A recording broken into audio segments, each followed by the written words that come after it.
You ever watch a superstar athlete, a real once-in-a-generation talent, and just think to yourself, how? How is that even possible?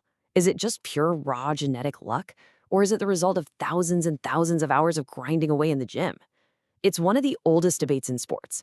And today, we're going to dive into the science that's trying to crack that very code. So let's just put the question right out there. Are these superstars born with it or are they made? When we see some young prodigy, are we looking at someone who just won the genetic lottery? Or are we seeing the perfect product of the perfect environment? Well, the truth, as you're about to find out, is way more complex and honestly a lot more fascinating. You know, this search for an answer has actually become its own science. It's called talent identification, and it's pretty much what it sounds like, a systematic way to find people who have the potential to be great. And this isn't just for sports, by the way. It's used everywhere, in business, in the arts, you name it. It's really all about spotting the seeds of future greatness before they've even had a chance to sprout. And let me tell you, the stakes here are huge. If you get this right, you can completely maximize a person's potential, making sure they get the right coaching at exactly the right time. For organizations like a pro sports team, it means they're not wasting money or resources.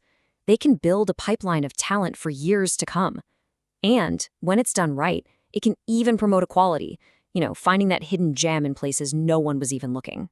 So, how in the world is this actually done? Well, scouting has come a long, long way. We've moved from a scout's simple gut instinct to a really sophisticated, data-driven science. Let's take a look at the actual blueprints they're using these days.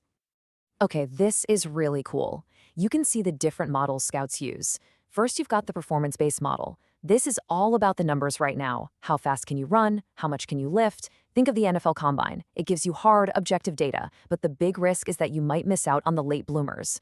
Then there's the multidimensional approach, which is way more holistic. A scout might talk to an athlete's family, their teachers, their coaches, to get the whole picture. And then you have the really cutting-edge genetic and biometric model. We're talking about looking at your DNA for clues to your potential. It's wild. But here's the absolute key takeaway. Just because you have the genetic potential doesn't mean it's a guarantee of success. Not even close.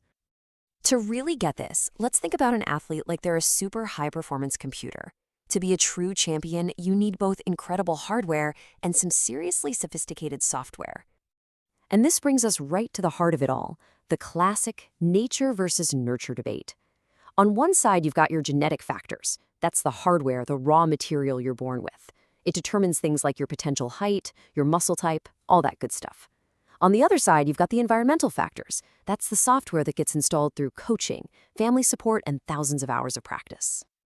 All right, first up, let's talk about the hardware. These are the physical gifts, right?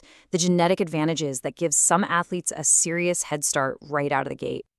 So what does this elite hardware actually look like?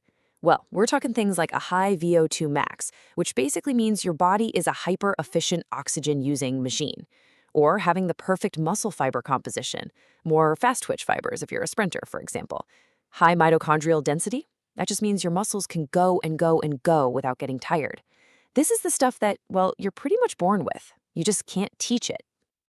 And this isn't just a theory. We see it in the real world. Take the legendary Kenyan distance runners. Studies on them found that many possess what's called an exceptional running economy. It means their bodies are naturally more efficient. They use less energy to run at the same speed as someone else. It's a perfect example of a built-in hardware advantage. But let's be real. The best hardware on the planet is just a fancy paperweight without the right software to run it. And that's where the mind comes in. This is the operating system for greatness.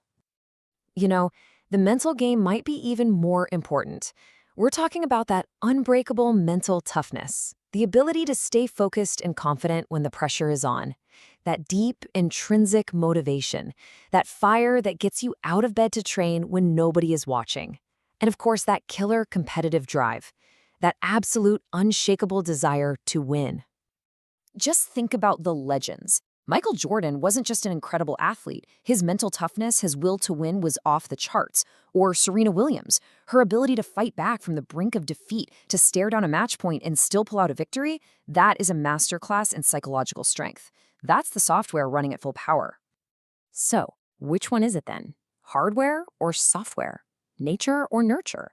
Well, the modern thinking is that that's actually the wrong question to be asking. The real magic, the secret sauce, happens in what scientists call the gene environment interaction. It's not one or the other, it's all about how they work together. This slide puts it perfectly.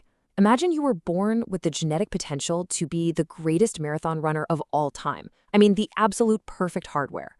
But what if you never had access to good coaches, or the right food, or even a safe place to go for a run? That potential, that incredible genetic gift, might never see the light of day. The environment is the key that unlocks the hardware. And this whole understanding is completely revolutionizing the way we search for talent. The hunt for tomorrow's superstars is getting more futuristic than any of us could have probably imagined. I mean, just look at how far we've come. It's incredible. We went from ancient civilizations just picking the biggest, strongest kid in the village, to the rise of systematic testing after World War II, to modern sports science in the 70s and 80s. But the 21st century? Wow, it's a whole new ballgame, and it is all driven by technology and data. I mean, look at the toolkit today's scouts have. They have wearable tech tracking an athlete's every move and metric in real time.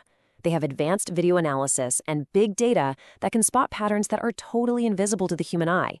And yep, genetic research is becoming a brand new and kind of controversial frontier in all of this.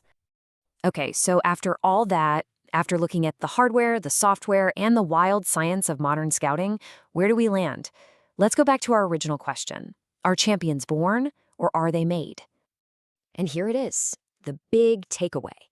Talent isn't born, and it isn't just made, it's developed. It grows out of that complex, incredible dance between our genes and our environment. So in the end, champions aren't born or made. They're both. But this all leaves us with one last really fascinating question to chew on. As our science gets better and better, as our tools for finding talent get more and more precise, can we ever truly measure the unmeasurables? I mean, what role is left for things like passion, heart, and just the pure, simple love of the game? Now that's something to think about.